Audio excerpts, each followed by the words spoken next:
Hi, my name is Carly Toolin, and I am an environmental scientist for the Maryland Coastal Bays program. The eastern oyster is a keystone species and provides many ecosystem services to the coastal bays. MCBP is working towards increasing the number of oysters in our bays through our volunteer oyster gardening program and outreach. In this video, you will not only learn how to properly maintain your oysters and oyster cage, but you will also learn about some common species you may find living in and around your cage. The first topic we are going to go over today is oyster cage placement. Take a look at the diagram on your right. This displays the ideal location for where your oyster cage should be hung. Notice how the cage is suspended in between two pilings and is not resting on the bottom. The cages should never be resting on the bottom, nor should they be touching any pilings, as this increases the chance of oyster predation and competition between species. Another important thing to note is where your oyster cage sits in the water column during low tide. Make sure your oyster cage is about 1 foot below the low tide water line. This is especially important during the winter months when freezing air temperatures can kill your oysters. When extreme low tide events occur, check your oyster cage to make sure it is still completely submerged.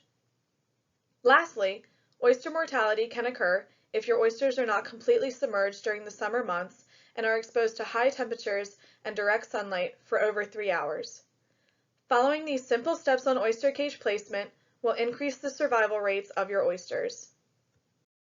To keep your oysters and oyster cage clean, perform bi-weekly checkups. To prevent sedimentation buildup that can suffocate and kill your oysters, bring your cage out of the water using the rope, dunk it in the water, and gently shake it until most or all the sediment is gone. When oysters are left sitting for too long, they can attach themselves to the cage, making it extremely difficult to remove them without causing damage to the shell or death to the oyster. This is another reason why shaking the cages bi-weekly is beneficial to the oysters. Fouling organisms such as barnacles, sea squirts, bryozoans, and macroalgae can outcompete spat for space and hinder oyster growth. Severe fouling causes high mortality rates in oysters. When checking your oyster cage, look for fouling organisms and do your best to remove them from the cage and oysters. In most cases, you can gently remove these species by using a hose and scrub brush to clean the cage or oysters. Fouling organisms like sea squirts can usually be removed by hand, but make sure to wear gloves as a safety precaution. If you are cleaning a cage containing spat on shell, be careful. The spat's shells are extremely fragile and can break off during cleaning, killing the oyster. It is best to avoid newly developing oyster spat in general, since they are so fragile. If you must clean oyster shells with spat attached to them, use low-pressure water and carefully rinse the oysters. You may power wash your oyster cage if there is a significant amount of fouling, but remove the oysters from the cage first. Even adult oyster shells can be damaged by the pressure of power washing.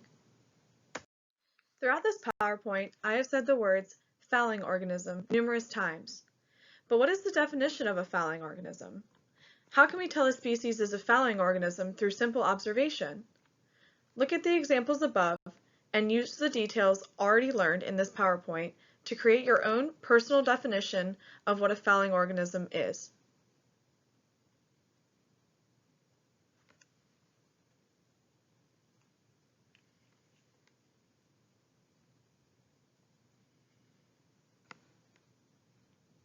Have you come up with one? If you are still stumped, let me provide you with a simple definition. For the oyster gardening program, a fouling organism is any species that causes damage or harm by encrusting or attaching to the oysters or oyster cages. They usually form colonies and compete between oysters and other fouling organisms for space. Fouling organisms can be plants or animals and can be sessile, like barnacles and bryozoans, or motile, like oyster drills and tube worms. Here is an activity that will help you correctly identify some of the main fouling organisms you may find on your oysters or oyster cages. Take a minute to see if you can match the descriptions to the correct picture.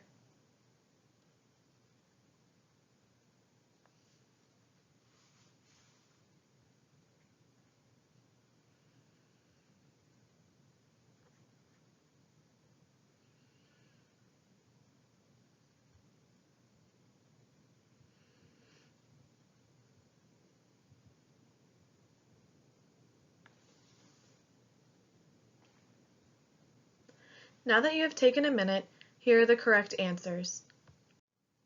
If this is how you match the species and pictures, congratulations! You are well on your way to being an expert on IDing fouling organisms.